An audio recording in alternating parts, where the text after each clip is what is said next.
Hello friends, ഇവൻ എൻ്റെ കൈ കിട്ടിയിട്ടേ 3-4 ആഴ്ചയായേ. ഇത് വെച്ച് എന്തെങ്കിലും ക്രാഫ്റ്റ് ചെയ്യാൻ പറ്റുമെങ്കിൽ ചെയ്തോളാൻ പറഞ്ഞ് ഫ്രണ്ട് തന്നതാ. അപ്പോൾ പിന്നെ ചെയ്യാതിരിക്കാൻ പറ്റില്ലല്ലോ. ആർക്കെങ്കിലും ഇത് എന്തിൻ്റെ കവറാണെന്ന് മനസ്സിലായിട്ടുണ്ടെങ്കിൽ കമൻറ്റ് ചെയ്യണേ. ഇത് വെച്ച് എന്തുണ്ടാക്കും രമണാന്നോർത്ത് ഞാൻ കുറേ ദിവസങ്ങളായിട്ട് ഇത് ടേബിളിൽ ഇങ്ങനെ വെച്ചേക്കുമായിരുന്നേ. അങ്ങനെ ഇരിക്കുമ്പോഴാണ് എൻ്റെ ക്ലീൻ ഫിലിം തീർന്നത്.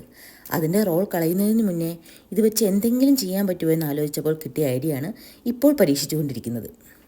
ഞാനേ ഈ റിവേഴ്സ് പെയിൻറ്റിങ്ങിൻ്റെ കുറേ വീഡിയോസ് കണ്ടിട്ടുണ്ട് കേട്ടോ.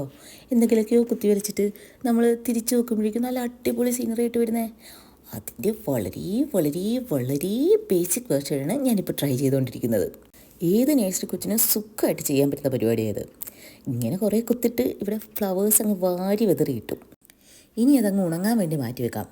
ആ ടൈമിൽ നമുക്ക് നമ്മുടെ റോൾ എടുത്ത് അതിൻ്റെ ഒരു വശം ക്ലോസ് ചെയ്തിട്ട് ബ്ലാക്ക് കളർ അടിച്ചു കൊടുക്കാം. ബ്ലാക്ക് തന്നെ വേണമെന്നില്ല കേട്ടോ, നമുക്ക് ഇഷ്ടമുള്ള ഏതെങ്കിലും നല്ല ഡാർക്ക് കളറും കൊടുത്തേച്ചാൽ മതി. എൻ്റെ കയ്യിൽ പിന്നെ ബ്ലാക്ക് ഉണ്ടായിരുന്നുകൊണ്ട് ഞാൻ ബ്ലാക്ക് എടുത്തു. പിന്നെ നമ്മുടെ ഷീറ്റ് ഉണങ്ങി കഴിയുമ്പം അതിലും ആ സെയിം ബ്ലാക്ക് അങ്ങോട്ട് അറഞ്ചും പുറഞ്ഞ് അങ്ങ് അടിച്ചു കൊടുത്തു. ഇത് ഡ്രൈ ആയി കഴിഞ്ഞിട്ട് അതൊന്ന് തിരിച്ചു നോക്കാൻ വേണ്ടിയിട്ട് എനിക്ക് നല്ല ടെൻഷൻ ഉണ്ടായിരുന്നത് എങ്ങനെ ഉണ്ടാവും എന്നോർത്ത്. പക്ഷേ എനിക്ക് നല്ല അടിപൊളിയായിട്ട് കിട്ടി കേട്ടോ. ഇനി ഇത് നമ്മുടെ ആ റോളിൻ്റെ ചുറ്റും ഒന്ന് വെച്ച് സെറ്റ് ചെയ്ത് കഴിഞ്ഞാൽ നമ്മുടെ ഈസി പെൻ ഹോൾഡർ റെഡി.